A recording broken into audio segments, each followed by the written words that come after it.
আসসালামু আলাইকুম রহমতুল্লাহ। Engineering university girls school and কলেজের দ্বাদশ শ্রেণীর ব্যবসা শিক্ষা শাখার প্রিয় শিক্ষার্থীরা, আশা করি তোমরা সবাই ভালো আছো। দেখতে দেখতে আমাদের কিন্তু অনেকটা সময় পার হয়ে গেছে। তোমরা একাদশ শ্রেণী শেষ হয়ে এখন দ্বাদশ শ্রেণীতে, বাট এই বিশ্ব মহামারী যেটাকে কোভিড-19 করোনা ভাইরাসের কারণে তোমরা কিন্তু কলেজে আসতে পারছো না। একমাত্র পড়াশোনার উপায় তোমাদের এখন শুধু অনলাইন ক্লাস। তো তোমরা আমি অনলাইন ক্লাসে আমি বিশ্বাস করি তোমরা রেগুলার ক্লাস করছো, ক্লাসগুলো দেখছো।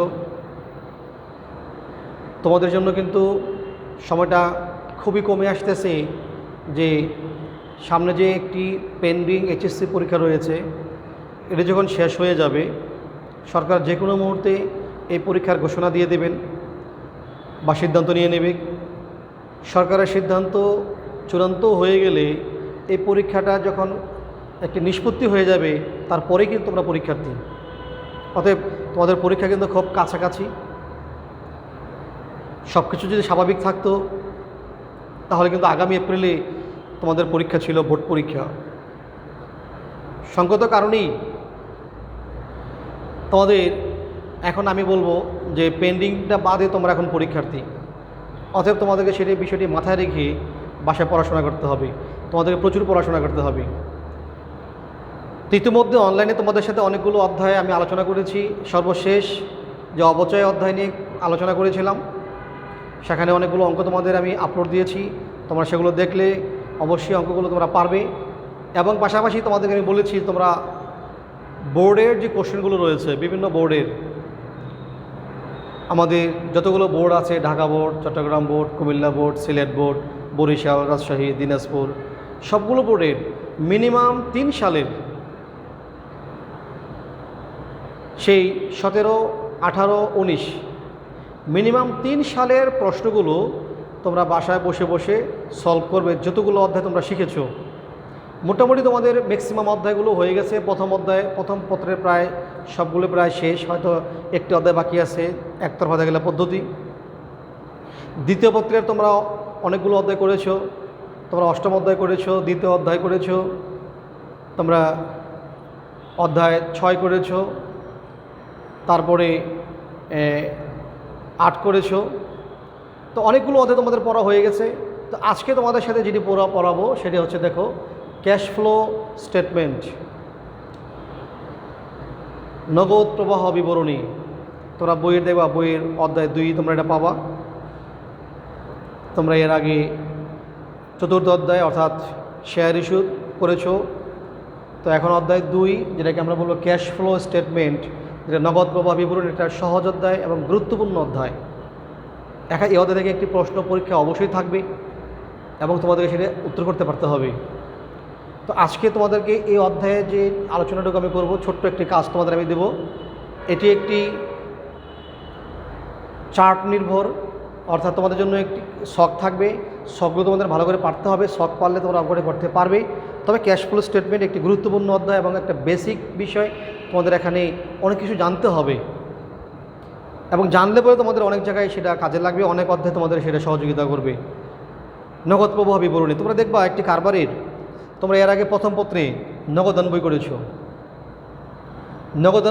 সেখানে নগদের দেখেছো প্রারম্ভিক উদ্বৃত্ত, যেটা আমরা বলি ব্যালেন্স বিডি। নগদের প্রারম্ভিক উদ্বৃত্ত ধরে নিলাম 50,000 টাকা। নগদ উদ্বৃত্ত 50,000 টাকা। নগদ প্রারম্ভিক বলতে কী বোঝায়? যে বছরের শুরুতে, কারবারের শুরুতে, দিনের শুরুতে যে টাকা, নগদ টাকা নিয়ে ব্যবসা আরম্ভ করা হয়, শুরু করা হয়, সেটা হচ্ছে প্রারম্ভিক উদ্বৃত্ত। At the end of month, end of year, end off day, ওই শেষ সময় আইসা আমরা যে উদ্বৃত্ত নির্ণয় করি সেটাকে বলা হয় সমাপনী উদ্বৃত্ত। সমাপনী বা ক্লোজিং ক্যাশ ইন হ্যান্ড। সমাপনী উদ্বৃত্ত ধরে নাও সেটা হয়ে গেল 80,000 টাকা।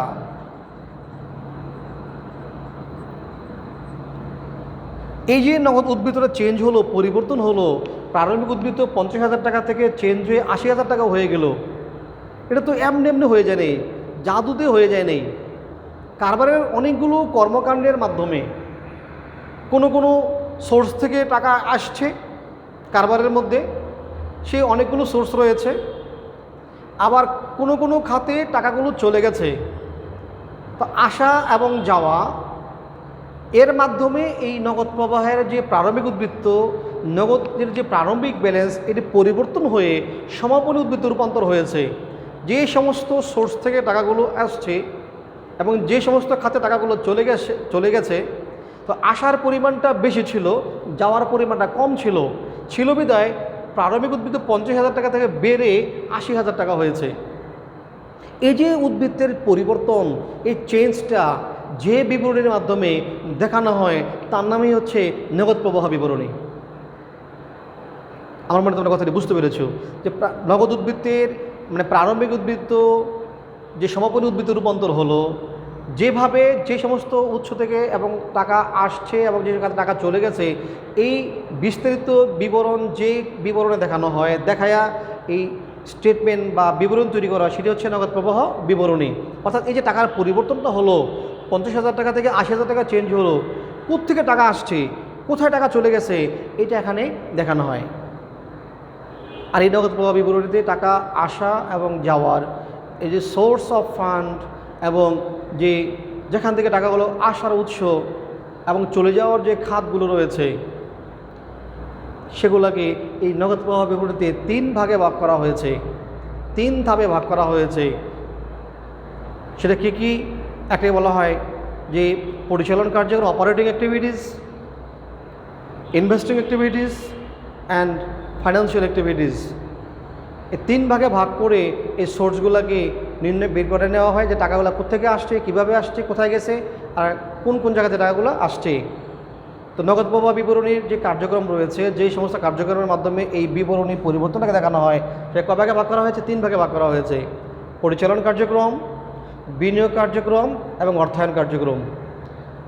এই 3 জায়গায় 3 ভাগে ভাগ করে আমরা এই টাকার আসা এবং যাওয়াটাকে দেখিয়ে থাকবো।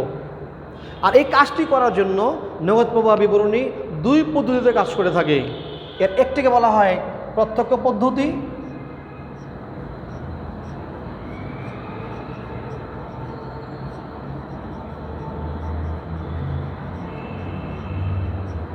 আরেকটিকে বলা হয় পরোক্ষ পদ্ধতি। অর্থাৎ নগদ প্রবাহ বিবরণী প্রস্তুতের পদ্ধতি হচ্ছে 2টি। নগদ প্রবাহ বিবরণী প্রস্তুতের পদ্ধতি হচ্ছে কয়টি? 2টি। একটিকে বলা হয় প্রত্যক্ষ পদ্ধতি, আরেকটিকে বলা হয় পরোক্ষ পদ্ধতি। প্রত্যক্ষ পদ্ধতি মানে সরাসরি, যেখানে আসা যাওয়ার বিষয়টি সরাসরি উপস্থাপন করা হয়, অর্থাৎ পরিচালন কার্যক্রমের যে কাজগুলো যেখানে সরাসরি দেখানো হয় সেটা হচ্ছে প্রত্যক্ষ পদ্ধতি। আর পরোক্ষভাবে যেখানে শুধু পরিবর্তনটা দেখানো হয়, বিস্তারিত দেখানো হয় না, সরাসরি দেখানো হয় না, সেটা হচ্ছে পরোক্ষ পদ্ধতি।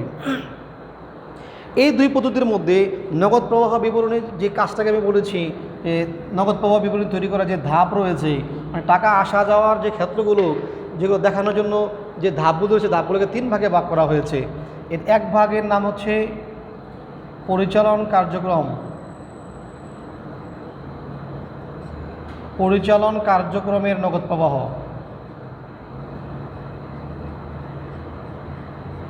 কার্যক্রম হতে নগদ প্রবাহ। 2 হচ্ছে বিনিয়োগ কার্যক্রম।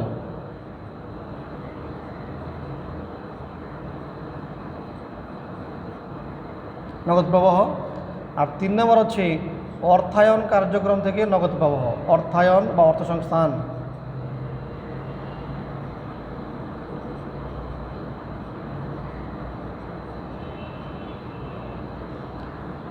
এই 3টি ধাপে, 3টি স্টেপে আমরা নগদ প্রবাহ বিবরণী প্রস্তুত করব। এই 3টির মধ্যে এই যে প্রত্যক্ষ পদ্ধতি আর পরোক্ষ পদ্ধতি, এই 2টা পদ্ধতির মধ্যে এই 2টি উভয় পদ্ধতিতেই সেম, একইভাবে কাজ হবে উভয় পদ্ধতিতে। তাহলে প্রত্যক্ষ আর পরোক্ষর কাজটা শুধু ডিফারেন্স, পার্থক্য হবে পরিচালনে। এই পরিচালনে গিয়ে প্রত্যক্ষ আর পরোক্ষর দুই রকম কাজ করতে হবে। প্রত্যক্ষতে আমরা প্রত্যক্ষভাবে দেখাবো আর পরোক্ষতে পরোক্ষভাবে দেখাবো। বাট এই বিনিয়োগ কার্যক্রম আর অর্থায়ন কার্যক্রম দুই পদ্ধতিতে কি একইভাবে আমরা কাজ করব। তো আজকের ক্লাসে আমি তোমাদেরকে পরিচালন কার্যক্রম থেকে কিভাবে নগদ প্রবাহ আমরা নির্ণয় করব, পরিচালন কার্যক্রমের নগদ প্রবাহ নির্ণয়ের যে শখটি সেটি আমি তোমাদের সামনে প্রেজেন্ট করব এবং তোমাদের জন্য বাড়ির কাজ দিব। তোমরা সেই কাজটি আমাকে করে দেখাবে এবং মুখস্থ করবে এবং আমাকে জানাবে তোমরা সেই কাজটি করেছো। তা আসো আমরা সেই শখটি আমি লিখে দিচ্ছি।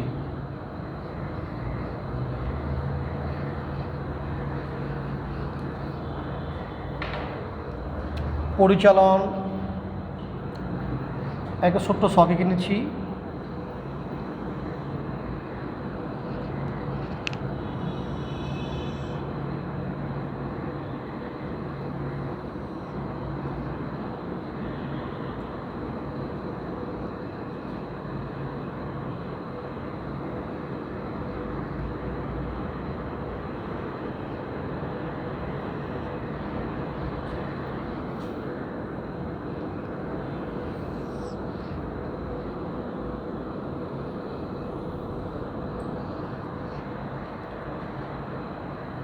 আমি উপরে যখন আমরা পুরো বিবরণী ঘর করব তো আমরা লেখাগুলো এখানে লিখব।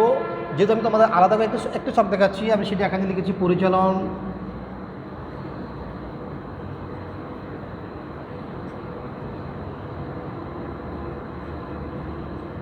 কার্যক্রম হতে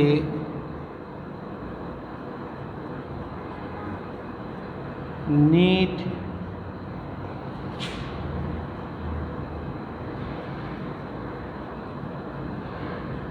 নগদ প্রবাহ নির্ণয়, মানে পরিচালনা কার্যক্রম থেকে নিট নগদ প্রবাহ কীভাবে নির্ণয় করবো সেটি আমি তোমাদের এখানে লিখে দেখাবো। এবং এটি আমি করতেছি পরোক্ষ পদ্ধতিতে।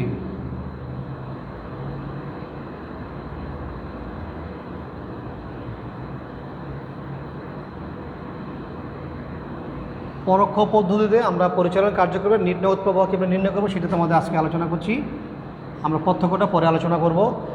এই জন্য আমরা প্রত্যক্ষটা পরে করছি। আসলে প্রত্যক্ষটা পরীক্ষায় খুব কম আসে, আর একাদশ শ্রেণীর সিলেবাসে প্রত্যক্ষটা সাধারণত কম থাকে বিদায় ওইটা আমি তোমাদের সাথে আমি দুইটা ক্লাসে আলোচনা করে দেখাই দেবো তোমাদের শেখার জন্য, জেনে রাখার জন্য। যেহেতু আমাদের সব কিছুই শিখতে হবে, জানতে হবে, আর জানার জন্যই আমরা শিখব। আর সেজন্য প্রত্যক্ষ শিখবো, পরোক্ষটাও শিখবো। তো প্রত্যক্ষটা তোমাদের আমি পরে দেখাবো। যেহেতু পরোক্ষটা আমাদের জন্য খুবই গুরুত্বপূর্ণ, জরুরি, পরীক্ষায় বেশি আসে, এই জন্য আমি পরোক্ষটা নিয়ে তোমাদের সাথে কথা বলছি।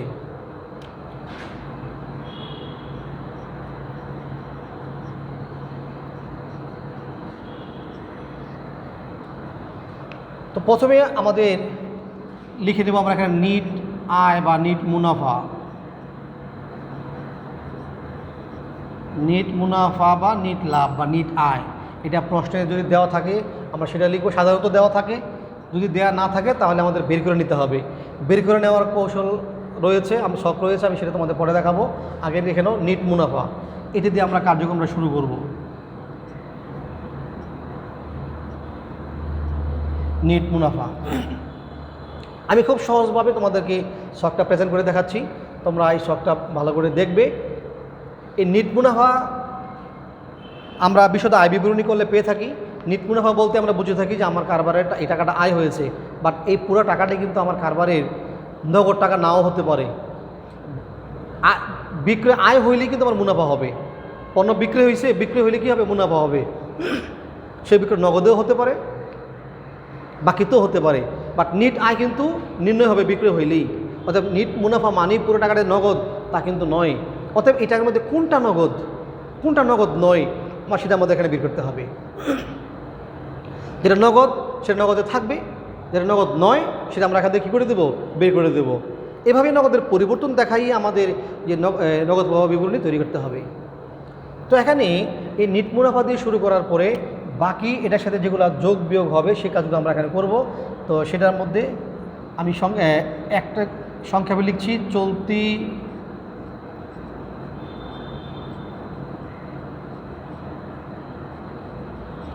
সম্পদ হ্রাস, যদি চলতি সম্পদ হ্রাস পায়, এখানে আমি চলতি সম্পদ একভাবে বলে ফেলেছি। চলতি সম্পদ বলতে নগদকে চলতি সম্পদ বোঝায়। তো নগদের হ্রাস বৃদ্ধিটা এখানে আসবে না, কারণ নগদের হ্রাস বৃদ্ধি তো আমরা নগদের পরিবর্তন দেখানোর জন্য আমরা এটা তৈরি করতেছি। সেই নগদের পরিবর্তন আবার সবার শেষে আমরা দেখব কী ছিল আর কী পরিবর্তন হয়েছে, আর বাকি কাজগুলো আমরা এখানে করব। তাও চলতি সম্পদ আমি একসাথে লিখে ফেলেছি। তোমাদের বুঝতে হবে চলতি সম্পদ বলতে কিন্তু কোনো একটা সম্পদ নয়। ব্যাংকে জমা, এটা নগদ এবং ব্যাংকে জমা কিন্তু একই কথা। তো এখানে রয়েছে চলতি সম্পদ বলতে আমরা বলবো প্রাপ্য হিসাব, প্রাপ্য বিল বা প্রাপ্য নোটস, সমাপনী মজুত পণ্য, অগ্রিম খরচ, এরকম যদি সম্পদগুলো যেগুলো থাকবে, প্রাপ্য হিসাব, প্রাপ্য বিল, সমাপনী মজুদ, অগ্রিম খরচ, বকেয়া আয়, এই ধরনের যদি কোনো চলতি সম্পদ থাকে, আর সেই সম্পদের যেটি হোক আমি একসাথে লিখেছি চলতি সম্পদ হ্রাস, পরীক্ষার প্রশ্নে এরকম কিছু থাকবে না, থাকবে প্রাপ্য হিসাব হ্রাস, প্রাপ্য বিল হ্রাস, মজুত পণ্য হ্রাস। আবার হ্রাস না বলা থাকতে পারে, তোমাকে 2টা সাল দিতে পারে, 2012, 2013। বললো প্রাপ্য হিসাব মানে অ্যাকাউন্টস রিসিভেবল, এখানে ছিল 50,000 টাকা, এখানে আছে 35,000 টাকা। তো যেহেতু এটা 12 সাল, এটা 13 সাল, এটা আগে ছিল, এটা পরে আসছে, তো আগে ছিল 50, পরে হচ্ছে 35, তাহলে আমরা কী বুঝবো এখানে হ্রাস পেয়েছে। অ্যাকাউন্টস রিসিভেবল মানে প্রাপ্য বিল, মানে প্রাপ্য হিসাব যেটা আমরা বলি, অ্যাকাউন্টস রিসিভেবল আগে ছিল 50, পরে হচ্ছে 35, তাহলে হ্রাস পেয়েছে কত 15,000 টাকা। এটাই আমরা বলবো প্রাপ্য হিসাব হ্রাস। মজুত পণ্য হলে বলবো মজুত পণ্য হ্রাস। এই জন্য যদি চলতি সম্পদ আমি একসাথে লিখে ফেলেছি চলতি সম্পদ হ্রাস, আর আসলে আমরা কী করব যোগ করব। পাশাপাশি চলতি দায় বৃদ্ধি, চলতি দায় যদি বৃদ্ধি পায় সেটাও আমরা নগদের সাথে নিট মুনাফার সাথে যোগ করব। এগুলো কেন বিয়োগ করব, কেন যোগ করব, তোমাদের সাথে আমি এগুলো বিস্তারিত তোমাদের বুঝাবো, আলোচনা করব। তোমরা আপাতত হ্রাস হইলে যোগ, দায় বৃদ্ধি পেলে যোগ, এটা তোমরা জেনে রাখো, শিখে রাখো যে আর এগুলো কেন এরকম হলো সেটা আমি তোমাদের ব্যাখ্যা করে দেখাবো। চলতি দায় বৃদ্ধি পেলেও কী হবে, যোগ হবে।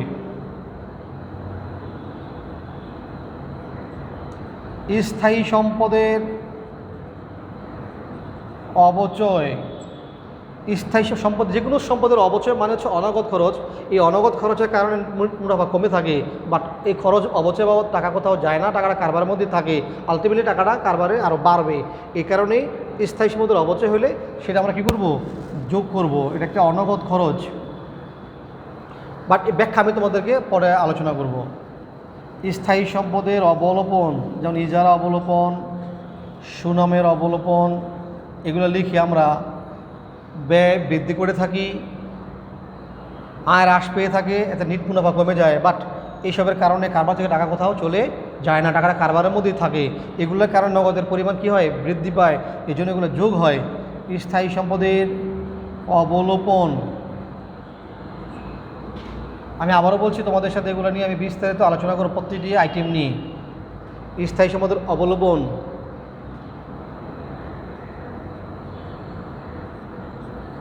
স্থায়ী সম্পদ বিক্রয়ের যদি কোনো ক্ষতি হয় সেই ক্ষতিটাও এখানে কি হবে, যোগ হবে। স্থায়ী সম্পদ বিক্রয়ের ক্ষতি, তারপরে চলতি সম্পদ যদি বৃদ্ধি পায়, চলতি সম্পদ হ্রাস পাইলে যেমন যোগ হয়, বৃদ্ধি পাইলে মাইনাস হবে। চলতি দায় বৃদ্ধি পেলে যেমন যোগ হবে, তেমনি চলতি দায় হ্রাস পেলে বিয়োগ হবে। এটা ব্র্যাকেট চিহ্ন দেওয়ার অর্থ হচ্ছে এটা মাইনাস, এগুলো হলো যোগ, যেটার মধ্যে ব্র্যাকেট চিহ্ন দেব সেটা হচ্ছে মাইনাস। তাহলে চলতি দায় হ্রাস পেলে হবে মাইনাস। স্থায়ী সম্পদ বিক্রয় করে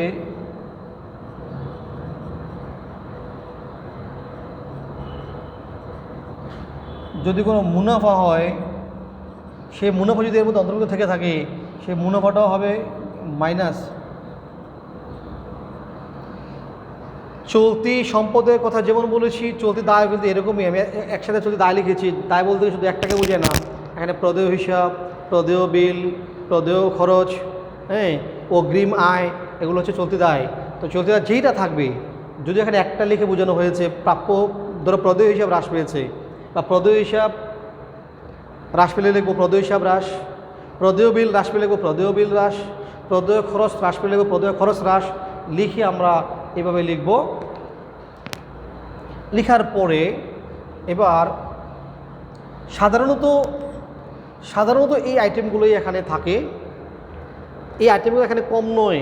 আমি এক চলতি সম্পদ বলছি, একসাথে সম্পদ কয়েকটা হতে পারে, 3টা 4টা 5টা হতে পারে, দায় এরকম 3-4টা হতে পারে। হইলে আমরা আলাদা করে লিখব। লিখে যেগুলো যোগের রয়েছে, এটা যোগ, এটা যোগ, এটা যোগ, এটা যোগ, এটা যোগ, আমরা যোগেরগুলো আগে যোগ করব। যোগ করে এবার বিয়োগের আইটেমগুলো আমরা বিয়োগ করব। বিয়োগ করার পরে যদি যোগের টাকা বড় হয় তাহলে এখানে ফলাফল যোগের বের হবে, আর যদি বিয়োগের টাকা বড় হয় তাহলে ফলাফল বিয়োগের বের হবে। বের করে আমরা এটাকে বিয়োগ চিহ্ন দিয়ে দিব। আর যোগের হলে আমরা কোনো ব্র্যাকেট দেবো না, যোগ চিহ্ন থাকবে। এটার নাম হবে পরিচালন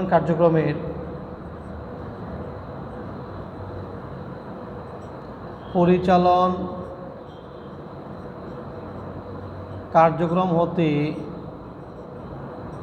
নিট নগদ আন্তঃপ্রবাহ। দেখো একটা কথা আমি শব্দ অ্যাড করেছি, আন্তঃপ্রবাহ। এইটা যদি যোগের আইটেম হয়, যোগের ফিগার হয়, অর্থাৎ যোগের টাকা বড় হয়, তা বোঝা যাবে কি টাকা আমার এখানে আসছে, টাকা আমার কাছে প্লাস হয়েছে। তো প্লাস হইলে নাম দেব নিট নগদ আন্তঃপ্রবাহ। আর যদি মাইনাসের টাকা বড় হয়, টাকা চলে যাওয়ার পরিমাণ বেশি হয়, চলে যায় বেশি, তাহলে আমরা ব্র্যাকেট দিয়ে রাখবো। ব্র্যাকেট দিয়ে এটা নাম দেবো আমরা নিট নগদ প্রবাহের, মানে পরিচালন কার্যক্রম হতে নিট নগদ বহিঃপ্রবাহ, মানে টাকাটা বাইরে চলে গেছে বেশি, আসছে কম, চলে গেছে বেশি, তখন লিখবো আমরা বহিঃপ্রবাহ। আর এখন লিখবো আমরা আন্তঃপ্রবাহ। এরকম প্লাস বেরোলে লিখবো আন্তঃপ্রবাহ। তো এইটি হচ্ছে মূলত মোটামুটি একটি পরিচালন কার্যক্রম থেকে নিট নগদ প্রবাহ নির্ণয়ের শখ পরোক্ষ পদ্ধতিতে তোমাদের জন্য এই শখটি বাড়ির কাজ থাকলো। তোমরা অবশ্যই শখটি মুখস্থ করবে। আমি পরবর্তী ক্লাসে বিনিয়োগ এবং অর্থায়ন কার্যক্রমের শখ যদি তোমাদের লিখে দিব, এবং এই সম্পর্কে, এগুলো সম্পর্কে বিস্তারিত আলোচনা করার চেষ্টা করব। এই শখগুলো আলোচনা হয়ে গেলে তার পরবর্তীতে আমি তোমাদের সাথে সরাসরি অঙ্ক করতে চলে যাব, অঙ্ক নিয়ে কথা বলবো। তো আমার বিশ্বাস যে তোমরা অবশ্যই শখটি ভালো করে পড়বে, মুখস্থ করবে। পরবর্তী ক্লাসে তোমাদেরকে আবারও আমন্ত্রণ জানিয়ে আজকের ক্লাস এখানেই শেষ করছি। তোমাদের সকলকে ধন্যবাদ।